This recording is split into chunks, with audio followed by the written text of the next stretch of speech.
Doctor Srivarma's wellness அனைத்து நோய்களுக்குமான ஆயுர்வேத மருத்துவம் தமிழகம் எங்கும். For appointments 99424411 and 99421166.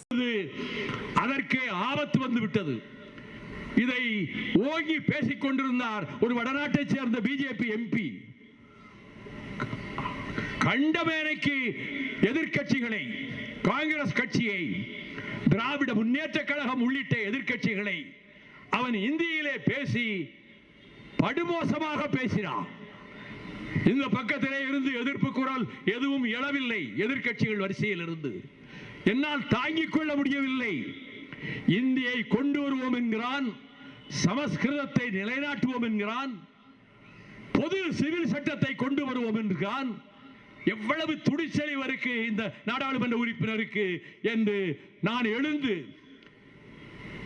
அவனிடத்திலே போய் நான் ஆங்கிலத்திலே பேசினாலும் அவன் இந்தியில் தான் பதில் சொல்வான். பேச்சை நிறுத்துகிறாயா இல்லையா என்று கேட்டேன். அவன் பதிலுக்கு ஏதோ இந்தியிலே சொன்னான். உன் குதிரைக்காரன் பாஷை எனக்கு புரியவில்லை. இந்தியை திணித்தால் தமிழகத்திலே 65 ரத்த ஆறு ஓடியதை போல, 8 பேர் தீக்குளித்து வடித்ததை போல, நூற்றுக்கணக்கான வீர தமிழ் வாலிபர்கள் இயந்திர துப்பாக்கி முனையிலே சுட்டு கொல்லப்பட்டதை போல ஒரு புரட்சி மீண்டும் மொழி புரட்சியாக எழும். நீங்கள் உள்ளே வந்துவிட்டு வெளியே போக முடியாது. மீண்டும் அவன் இந்தியிலே 2 வாக்கியம் சொன்னான். எப்பக்கம் வந்து புகுந்து விடும் இந்தி எத்தனை பட்டாளம் கூட்டி வரும்.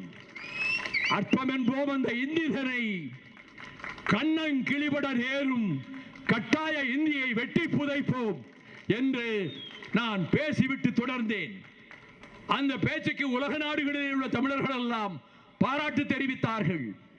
இந்த உணர்வு எங்கள் குருதி ஓட்டத்தோடு கலந்தது, இரத்த ஓட்டத்தோடு கலந்தது. இங்கே ஆளுநர் மாளிகையிலே அகந்தையே உருவாக கொண்ட RN ரவி ஆளுநராக இருக்கிறார்.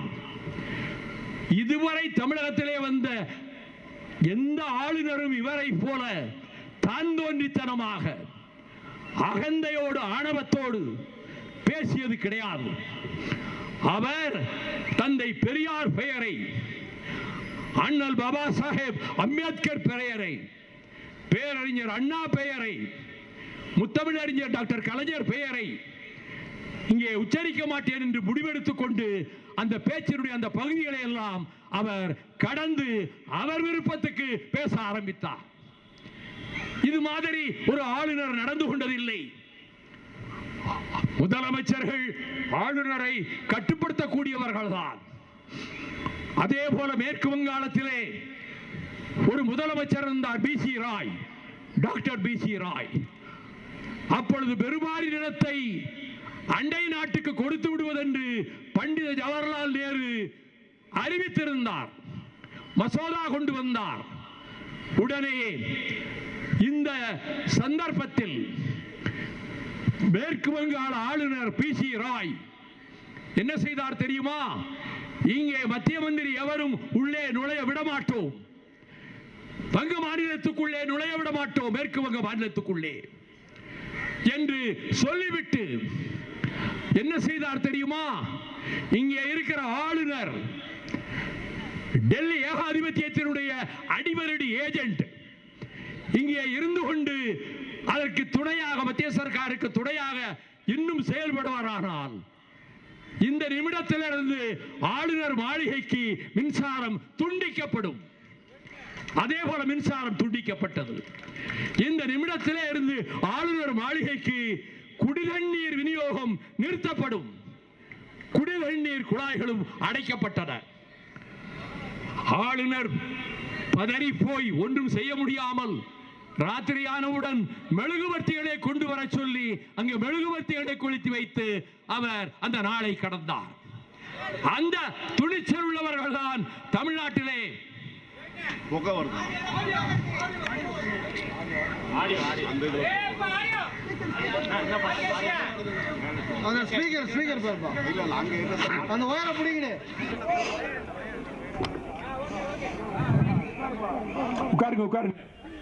ஒண்ணு இல்ல.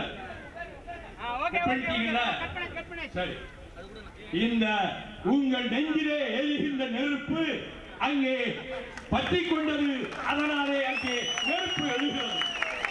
அதை போலத்தான் தமிழர்கள் உள்ளத்திலும் இன்றைக்கு வஞ்சிர தீயாக நெருப்பு எரிகிறது. இங்கே வந்து இந்தியை திரிப்போம், சமஸ்கிருதத்தை திரிப்போம், நானே மசோதாக்களுக்கு கையெழுத்து போட மாட்டேன் என்று பல மாத கணக்கிலே 10 மசோதாக்களை குப்பை தொட்டியிலே தூக்கி எறிந்த ஆர்.என். ரவி என்கின்ற அகம்பாவம் கொண்ட ஆளுநருக்கு செவித்தில் அழிப்பதை போல உச்சநீதிமன்றம் தீர்ப்பு கொடுத்தது. இந்த 10 மசோதாக்களையும் உச்சநீதிமன்றம் அங்கீகரிக்கிறது. இந்த 10 மசோதாக்களையும் தமிழ்நாடு முதலமைச்சர் அவர் நிறைவேற்றிக் கொள்ளலாம். இது இந்திய நாட்டின் வரலாற்றிலேயே இதுவரை நடக்காத ஒன்று. அதை போலவே 10 மசோதாக்களும் இங்கே அரங்கேற்றப்பட்டு முதலமைச்சருடைய முயற்சியால் அவையெல்லாம் சட்டங்கள் ஆகின. இந்த ஆளுநரை இங்கிருந்து வெளியே அழைத்துக் கொண்டு போய்விடுங்கள். விபரீத வேலை வேண்டாம் மோடி அவர்களே. உங்களுடைய எடுபடி ஏஜெண்டாக உங்களுடைய பிஜேபி அலுவலகத்திலே வைத்துக் கொள்ளுங்கள். காவிரி தென்பெண்ணை பாலாறு தமிழ் கண்டதோர் வையை பொருண்டே நதி என்று